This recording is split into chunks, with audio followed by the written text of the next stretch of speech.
Hello, YouTube community. How are y'all doing? I just wanted to have a chat with y'all about something. I have some notes down, so let's get to it. I really want to talk about joy. Joy, what is it, right? And I want to let you know, let's just talk a little bit, okay? We make time for meetings. We make time to go to graduation. It's graduation season. We make time for family reunions. We make time to go see the departed, right? During funerals. We have to-do lists, grocery lists, errands to run for our children, elderly parents to take care of.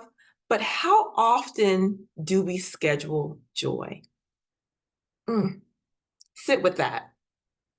How often do we schedule that?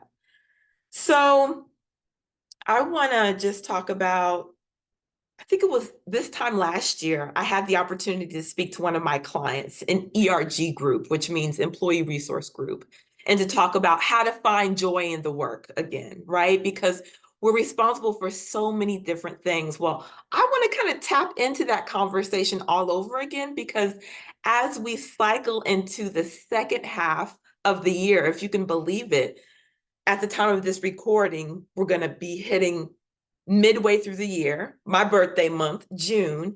But I want us to think about how can we cultivate our own joy or how can we re-energize it? So let's talk about that. So one, I want you to be able to identify your love language. Are you familiar with the love languages? Okay. Well, let me introduce you to them. There's five love languages, and I'm going to go through them. And once I state them, I'm not going to give you the full description because you might be able to identify what they mean by just the words. But let's go through the five. And then I want you to guess what you think mine are. So the first one is acts of service. Then we have quality time. Then we also have words of affirmation, physical touch, and gift giving.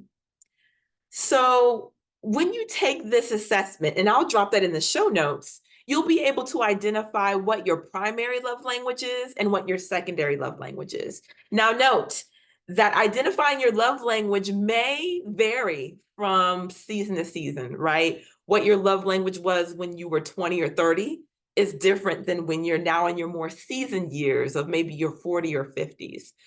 The importance of how you showcase love, but also how you like to receive love.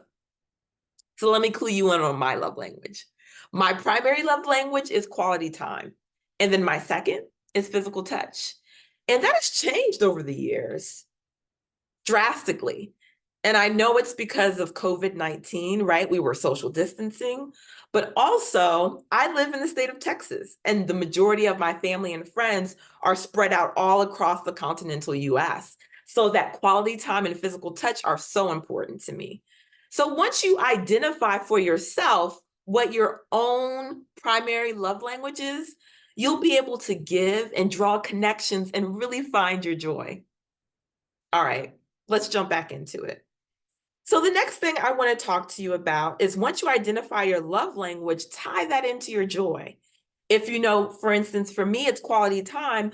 I make time, no matter what the schedule says, to spend that uninterrupted time with people. That might be online, that might be with a voice note, that might be setting a time to go visit them or they come visit me, but making sure that I tie into that love language.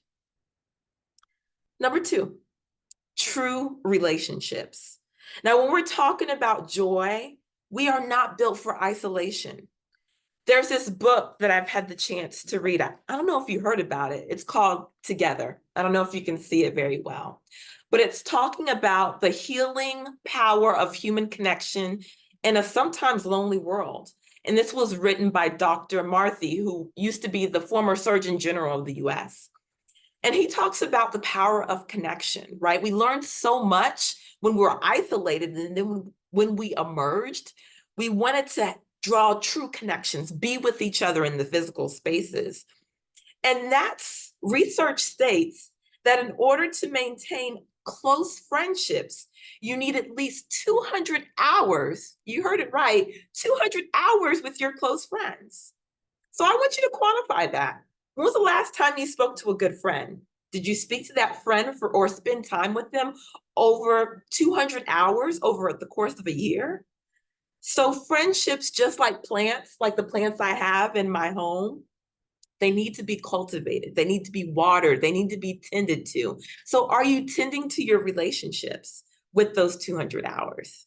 So that was interesting for me to do. I wrote down who are my close friends, right? And then I wrote down their names and I said, okay, it's January and we're soon going to be in June. Have I spent at least 200 hours with each one of my close friends? And sometimes, let me be honest, the answer was no. So that's how I was losing my joy, because I was losing that true relationship, the true connection. So I'm making a point to reach out to my close-knit circle so we can have that connection time, so I can tap into my joy again. And I want you to do that for yourself too. Do a relationship audit and find out how much time you have spent with your friends and family members. And if you don't have time, make time. So I want to ask you, are you investing time or are you just exchanging updates? Let me tell you how this resonates. Sometimes in this social media world, we're so used to posting about what's happening in our lives, right? Ooh, I had this great event where I got this award. Ooh, I'm going to be presenting at this conference.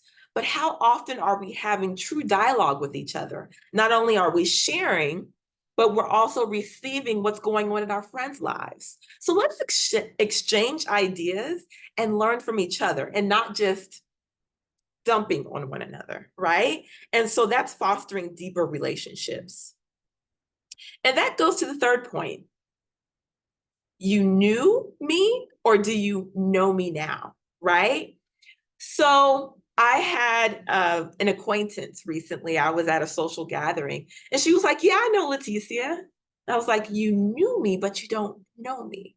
Going back to that 200 hours, this person had not spent that amount of time with me, right? And so we're always evolving over time. And so we have to make sure that with people that we truly love and adore, that we're spending that time so they just don't know you from what they've seen you post, but they truly know who you are in this moment, right? And so that takes the intentional time.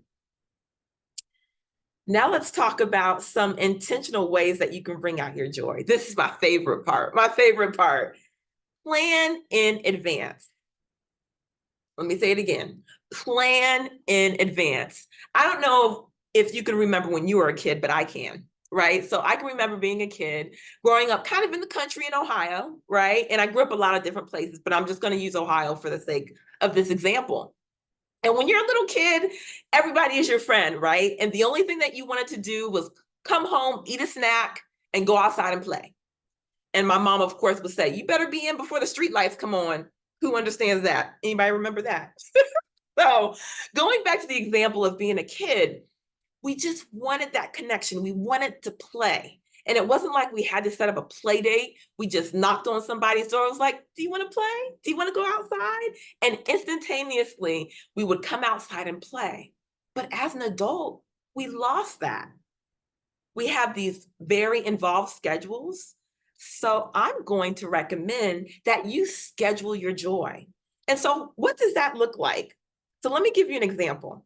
Like I told you earlier in the video, next month, the month of June, is my birthday month. It's my birthday month. Yes, it is. Okay, I'm excited. I love June because it is my birthday month. And so, like I said, I've identified my love language as quality time.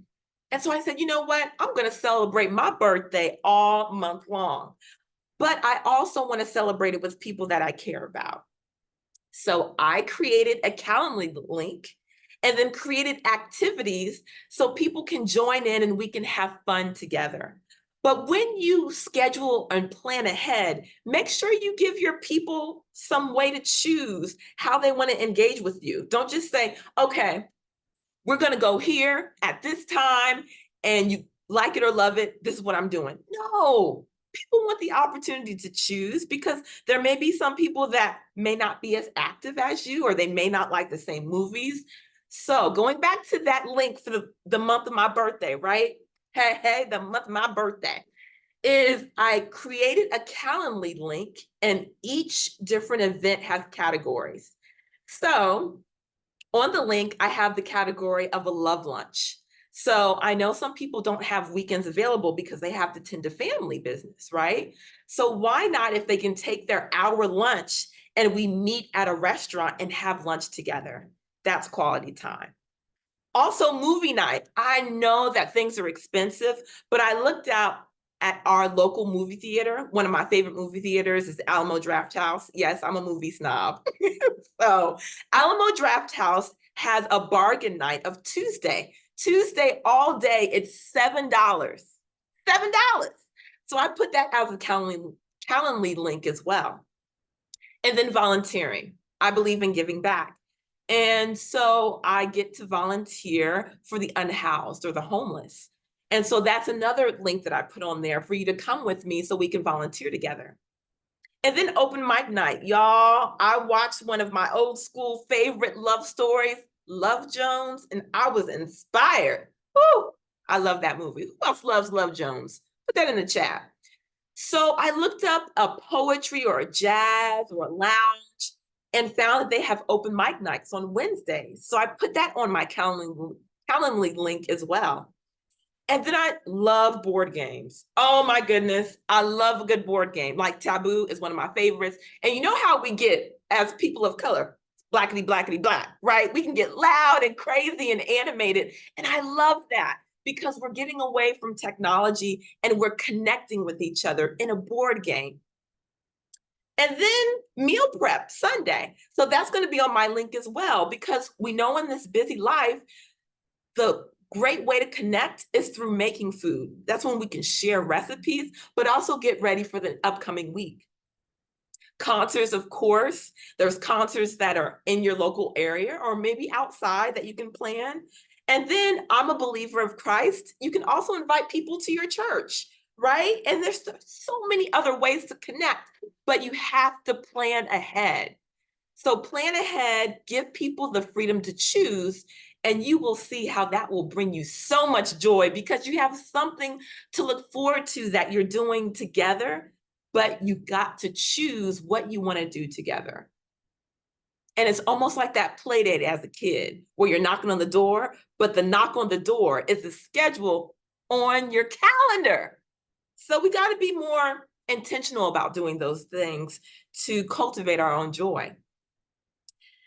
So then when we're having that conversation, remember how I talked about people just want to tell you what's going on in your life?